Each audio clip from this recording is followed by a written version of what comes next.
Okay so hello everyone, I hope आप लोग अच्छे होंगे। तो ये वीडियो क्लास 9th और 10th का फाउंडेशन कोर्स के लिए है। इसमें हम लोग स्क्वायर का पार्ट 1 पार्ट 2 हो चुका है, जिसमें हम लोग पढ़े थे। पहला पार्ट 1 जो था उसमें पढ़े थे 50 के आसपास का नंबर का स्क्वायर, जो पार्ट 2 था उसमें 100 के आसपास के स्क्वायर का नंबर, और यूनिट जिसका 5 होता है उसका स्क्वायर निकालने का तरीका हम लोग सीखे।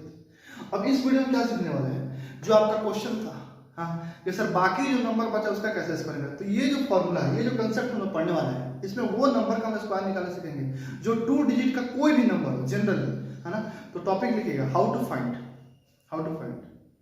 अ square of any 2 digit number. ठीक है, मतलब 2 अंकों वाली संख्या का वर्ग कैसे निकालें। How to find square of any 2 digit number. तो चलिए शुरू करते हैं। मैं मानता हूं कि जो 2 डिजिट नंबर है वो ए और बी है और मुझे उसका स्क्वायर निकालना है। ए और बी है, उसका मुझे स्क्वायर निकालना है। ठीक है, तो यहां मैं एक फॉर्मूला लिख रहा हूं जो कि कतई ए प्लस बी का होल स्क्वायर नहीं है। ठीक है, लगेगा वैसा ही पर है वो चीज। ठीक है, तो क्या है, ए स्क्वायर 2ab बी स्क्वायर। हाँ, देखने में तो बिल्कुल वैसा ही लग रहा है ना, ए प्लस बी का होल स्क्वायर, पर ये चीज वो नहीं है। ये चीज वो नहीं है, क्योंकि वहां क्या होता था, प्लस होता था बीच में, यहाँ प्लस प्लस कुछ नहीं है और वो चीज ये है ही नहीं, है ना। ये बस जैसे कि हम मल्टीप्लिकेशन आपको सिखाए थे, तो एक डायग्राम बनाया था ना, तो ये 2 डिजिट निकालने का ये डायग्राम है, 2 डिजिट का स्क्वायर निकालने का ये डायग्राम है, बस और कुछ नहीं। ठीक है, आपको करना क्या है ना, इसको पहले नोट डाउन कर लीजिएगा, है ना। आपको ये समझ में नहीं आ रहा क्या लिखा हुआ है, इसको बस नोट डाउन कर लेना है, समझने की कोशिश ही नहीं करना है, बस नोट डाउन कर लेना। ठीक है ना। अब देखिए आपको करना क्या है, स्टार्ट करते हैं। 12 ये 2 डिजिट का नंबर है ना। पहले हम छोटा डाटा यूज करेंगे फिर बड़ा डाटा। ये 2 डिजिट का नंबर है, इसका मुझे स्क्वायर करना है। तो देखिए क्या करना है, काम हमको यहां से शुरू करना है ना, और लिखना इस साइड से, है ना। ये एरो का मतलब है कि इस साइड से लिखना है। तो क्या है, 2 है, क्या है 2 है। 2 का स्क्वायर कितना होगा, तो 4, तो यहां लिखना है 4। कितना लिखना होगा, 4। ठीक है, अब क्या करना है, अब ये दोनों डिजिट को मल्टीप्लाई करना है, तो 2 into 1 है ना, या 1 into 2, तो 1 into 2 कितना होगा, 2। कितना होगा, 2। और ये जो नंबर आया दोनों को मल्टीप्लाई करके जो नंबर आएगा उसका डबल करेंगे, उसको क्या करेंगे, डबल। यानी पहले दोनों नंबर को, दोनों डिजिट को मल्टीप्लाई करेंगे और मल्टीप्लाई करके उसको डबल करेंगे। तो 2 का डबल कितना हुआ, 2 का डबल कितना हुआ, 4। 2 का डबल कितना हुआ, 4, तो यहां लिखना है 4। दैट मींस मैं आपको समझाऊंगा, पहले इसको जैसे समझाना वैसे देखिए, फिर समझाएंगे इसको फॉर्मूला करते हैं साथ। ठीक है, अच्छा अब आपको क्या करना है, यहां पे 1 का स्क्वायर कितना होगा, 1, तो यहां लिख देंगे 1। बस समझने की कोशिश कीजिएगा क्या करना था। पहले क्या करना था कि आपको इससे रिलेट कीजिए पहले। अब हम रिलेशन आपको सिखा रहे हैं, कैसे रिलेट करके समझ पाएंगे। ये b की जगह आपका 2 है, दिखाई दे रहा है b और ये 2 है, a की जगह 1 है। आपको क्या करना है, काम इधर से स्टार्ट करना है, b स्क्वायर, b की जगह 2 है, दैट मींस यहां लिख देते हैं a और यहां लिखते हैं b। तो b की जगह 2 है तो 2 का square that is 4, that is 4। अब क्या करना है, a into b, मतलब दोनों गुना करना है, तो 2 into 1, और ये 2 कांस्टेंट है, इसको मल्टीप्लाई करना है, वो फार्मूला है, दैट इज 2 into 1 into 2, है ना। तो 2 into 1 is equal to 2 और 2 into 2 is equal to 4। अब क्या करना है, a स्क्वायर दैट इज 1 का स्क्वायर, है ना। एक दो और एग्जांपल लेंगे और अच्छे से क्लियर हो जाएगा। देखो ये जो मैं लिख रहा हूं ये आपको समझाने के लिए लिख रहा हूं, इसको लिखने की कोई आवश्यकता नहीं है। आप लोग 1 into 2 या 2 into 2 ये सब गुना अपने मन में भी कर सकते हैं, है कि। चलो करते हैं 14 का स्क्वायर, 4 का स्क्वायर 16 का 6 कैरी 1 है ना, b स्क्वायर लिखना है ना, दैट इज 4 का स्क्वायर 16 कैरी 1। अब क्या करना है, दोनों को गुना करना है, तो 4 into 1 4, उसका डबल करना है, 2 से मल्टीप्लाई करना है, तो 4 into 1 is equal to 4 into 2 is equal to 8, है ना। मतलब क्या किए, 1 into 4 किए तो 4 आ गया, दैट इज ab, है ना। अब क्या करना था, 2 से मल्टीप्लाई करना था, तो 4 into 2 कर दिए, 8 आ गया, है ना। ये जो 4 है उसको 2 से मल्टीप्लाई किया तो 8 आ गया। अब कैरी कितना है, 1, 8 1 9, है ना। 1 का स्क्वायर 1 196। ठीक है, चलिए नोट डाउन कीजिए। हम वो इस पे बहुत सारे क्वेश्चन प्रैक्टिस करेंगे, एटलीस्ट आपको 10 क्वेश्चन और प्रैक्टिस करेंगे तब जाकर और अच्छा से क्लियर होगा, है ना। और जितना क्वेश्चन मैं प्रैक्टिस करूँ, अगर मैं 10 क्वेश्चन प्रैक्टिस करूँ तो आप 100 क्वेश्चन प्रैक्टिस कीजिएगा, है ना। अगर 100 क्वेश्चन प्रैक्टिस कर लीजिएगा ना तो कोई भी आपको प्रॉब्लम नहीं होगा, सारा का सारा सोल्यूशन, कहीं भी कोई क्वेश्चन आएगा तो आपको याद हो जाएगा, बस समझ में आ रहा है। 100 क्वेश्चन तो होता ही है सर, नहीं 100 क्वेश्चन का मतलब ये नहीं मैं इस टॉपिक से 100 क्वेश्चन नहीं बोल रहा हूँ, स्क्वायर जो चल रहा है ना, पार्ट 1 पार्ट 2 पार्ट 3 सब मिलाकर आप 100 क्वेश्चन प्रैक्टिस कर लीजिएगा तो हो जाएगा, है ना। 50 भी करते हैं तो चल जाएगा, कोई दिक्कत नहीं, 50 से कम नहीं कीजिएगा, है ना। क्योंकि आप देखें कितना टाइम का हमको पड़ा है, अलग अलग टाइप से पढ़ना है, सारे टाइप्स में अगर प्रैक्टिस करोगे ना सब पे 10-10 भी करोगे तो 50 से ऊपर ही होगा, है ना। तो चलो अब चलो स्टार्ट करते हैं। 23 का स्क्वायर, 3 का स्क्वायर करेंगे, 3 का स्क्वायर क्या होता है 9, यहाँ लिखेंगे 9, कोई कैरी है नहीं, नो कैरी, है ना। 3 2 जा 6, 3 2 जा 6, डबल करेंगे 6 2 जा 12, 12 2 कैरी 1, 2 का स्क्वायर 4, 4 1 5। बात समझ में आ रहा है, बात समझ में आ रहा है क्या करना है। चलिए 44 का स्क्वायर,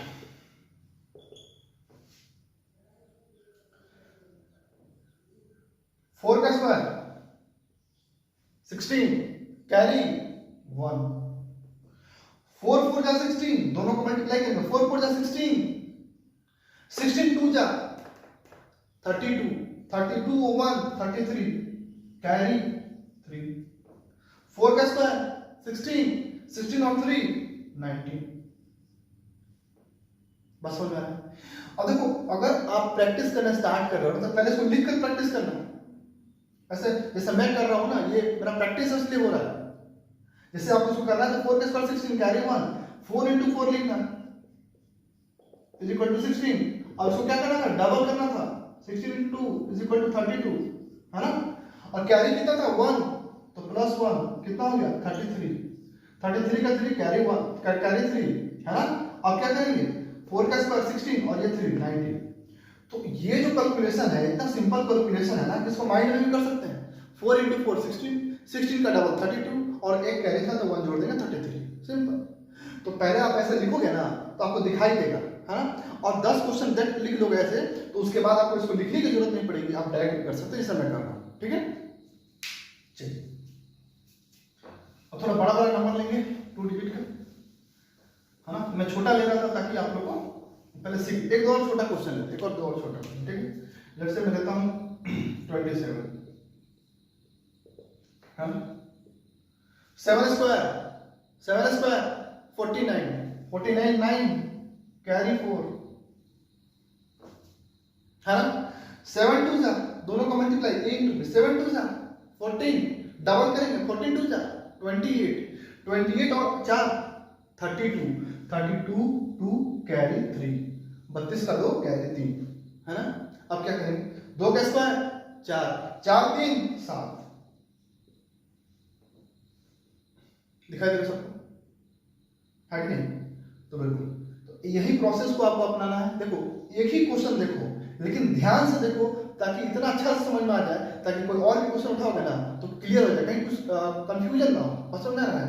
और क्वेश्चन लेते हैं 31, 1 स्क्वायर 1, 3 into 1 3, 2 जा, है ना। 3 into 1 3, इसका डबल दैट इज 6, 6 6 कोई कैरी नहीं है अभी तक।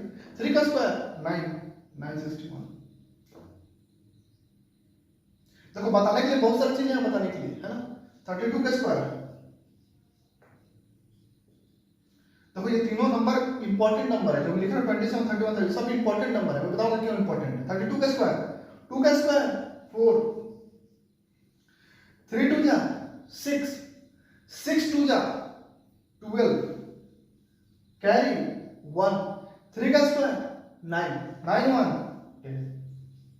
चलिए ठीक है, इसको नोट डाउन कीजिएगा। इस तरह से बहुत सारा क्वेश्चन आप प्रैक्टिस कीजिएगा। अब मैं थोड़ा सा कुछ चीज बताना चाहता हूं, देखिए ध्यान से। 31 के बाद क्या आता है 32।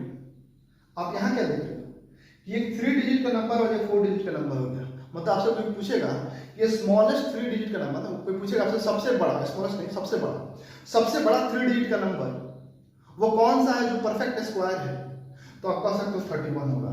कैसे? क्योंकि 31 के बाद जो 32 आता है वो एक 4 डिजिट का नंबर हो जाता है। तो इससे कम यही ना नंबर है जो परफेक्ट स्क्वायर है। तो ये जो नंबर होता है 31, ये एक 2 डिजिट का जो नंबर है, और इसका जो परफेक्ट स्क्वायर जो होता है वो होता है 961, जो कि 3 डिजिट का सबसे बड़ा नंबर है ना। मतलब कोई पूछेगा कि 3 डिजिट का सबसे बड़ा नंबर कौन है जो परफेक्ट स्क्वायर होता है, बोले 961, जिसका होता है 31, है ना। और कोई पूछेगा 4 डिजिट का सबसे स्मॉलेस्ट, तो होगा 32, दैट इज 102, है ना। बात समझ में आ रहा है कि नहीं आ रहा? ये क्या यूनिक नंबर है? तो यूनिक नंबर था इसीलिए एग्जांपल दिया है ना, ताकि और भी आपको दिमाग में मैथमेटिकल क्या बचे, मतलब कैलकुलेशन जब आएगा तो आपको समझ सकते हैं ना, ये कितना आसान हो जाएगा। इससे आपको क्या है, नॉलेज हुआ ना, इससे नॉलेज आपका बढ़ा कि 3 डिजिट का क्या नंबर हुआ जो कि सबसे बड़ा नंबर है परफेक्ट स्क्वायर है कि नहीं, इसलिए। और ये 4 डिजिट का सबसे स्मॉलेस्ट नंबर है जो कि परफेक्ट स्क्वायर है, ठीक है। ये क्या है? ये एक ऐसा यूनिक नंबर है 729, है ना। एक ऐसा यूनिक नंबर है जो कि एक परफेक्ट क्यूब भी है ना, और एक परफेक्ट स्क्वायर भी है ना। ये 27 का स्क्वायर है ना, और 9 का क्यूब है ना। ऐसे एक और नंबर होता है, क्या याद है? 4 का स्क्वायर, सॉरी 8 का स्क्वायर 64, है ना, और 4 का क्यूब, ये दोनों इक्वल होता है। 8 का स्क्वायर 64 होता है, 4 का क्यूब 64 होता है ना। तो बिल्कुल ये एक 2 डिजिट का होता है, जो 64 होता है वो एक 2 डिजिट का है, और ये 3 डिजिट का है। तो आपसे कोई पूछेगा कि 3 डिजिट का ऐसा कौन सा नंबर है जो कि परफेक्ट क्यूब भी होता है और परफेक्ट स्क्वायर भी होता है, तो 729 होता है।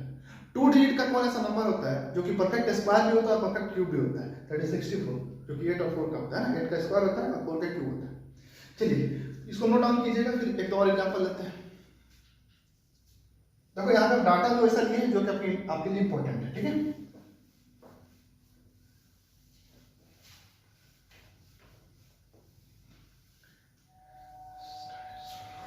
ठीक है 71, हाँ अब थोड़ा सा बड़ा बड़ा करते हैं ना। 71 का स्क्वायर, 1 का स्क्वायर कितना होगा? 1, है ना। चीज को हमको इधर से शुरू करना है ना, दिखाई दे रहा है आपको, इसलिए 1 का स्क्वायर इधर लिखे। 7 into 1 कितना होगा? दैट इज 7, और उसका क्या करेंगे हम? 2 से मल्टीप्लाई, तो डबल। 2 से मल्टीप्लाई का मतलब क्या होता है? डबल। हाँ, ये जो हम वर्ड यूज करते हैं डबल, इसका मतलब क्या होता है? 2 से मल्टीप्लाई हो रहा है ना, तो क्या 2 का मल्टीप्लाई हो रहा है, इसका मतलब डबल हो रहा है। मतलब क्या है? पहले दो जो डिजिट है उसका मल्टीप्लाई हो रहा है और उसका डबल हो रहा है। तो 7 into 1 कितना है? 7, इसका डबल दैट इज 14, 14 का 4 कैरी 1। 7 का स्क्वायर 49, और 1 कितना होगा? 50। क्या अगर आपको 71 का स्क्वायर निकालना होता है तो इससे निकल पाता है? और इतना आसानी से निकल पाता नहीं ना। अगर आपको मल्टीप्लाई करना होता 71 into 71 करते तो 3 स्टेप में आपका आंसर आता है, यहाँ पे सॉल्व होता है कि नहीं। तो ये क्या प्रोसेस है? पहला प्रोसेस है कि आप इसको न्यू चीज सीखे, पहला चीज है। और दूसरा क्या है कि आप बहुत कम समय में सॉल्व कर पा रहे हो, है कि नहीं। 74, 4 स्क्वायर 16, 6 कैरी 1, है ना। 7 4 जा 28, 28 2 जा 56, 56 और 1 57 कैरी 5। 7 स्क्वायर 49, 49 और 5 54, है ना। तो सोचिए, जरा से डाटा देखिए और सोचिए, है ना। फिर आपको समझ में आ रहा होगा ये फायदा हो रहा है या नहीं हो रहा है कि नहीं। कितना आसानी से आप कैलकुलेट कर पा रहे हो। तो ये उन बच्चों के लिए था जो पूछ रहे थे कि सर आप जनरली और कोई नंबर का नहीं बता रहे हैं, केवल आप रूल्स बता रहे हैं 50 के आसपास, 100 के आसपास, सबका बता। अब इससे ना आप कोई भी नंबर निकाल सकते हो।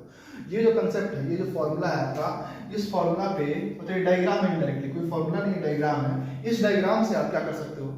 कोई भी 2 डिजिट का नंबर को सॉल्व कर सकते हो। कोई भी 2 डिजिट का नंबर उठाओगे और इससे सॉल्व हो जाएगा। आपको सामने बहुत सारा प्रैक्टिकल करके दिखा चुके हैं, है ना।